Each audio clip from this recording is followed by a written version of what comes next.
જાણકારી મુજબ લગભગ ઝાલોદ તાલુકાની અંદર એક સ્પોર્ટ્સ કોમ્પ્લેક્સની મંજૂરી થઈ છે.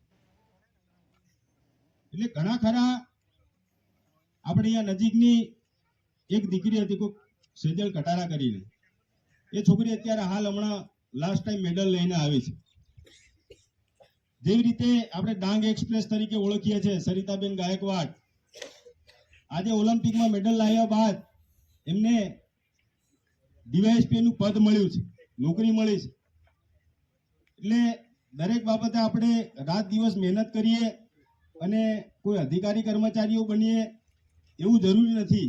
ઘણી બધી ક્ષેત્ર આપણે આપણી કારકિર્દી બનાવી શકીએ છીએ. આપણા યુવાનો બિઝનેસ તરફ બહુ ઓછા જઈ રહ્યા છે. ધંધો પણ કરવો જોઈએ.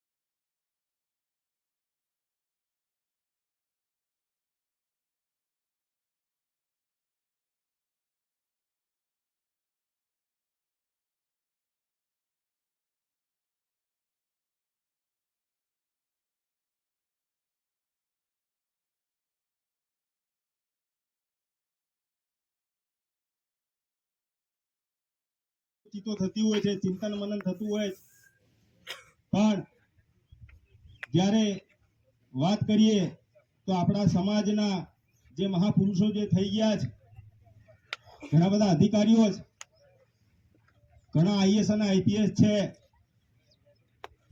મોટે ભાગે અધિકારીઓ નિવૃત્ત થઈ ગયા છે, થોડા ઘણા છે નિવૃત્તિના આરે છે.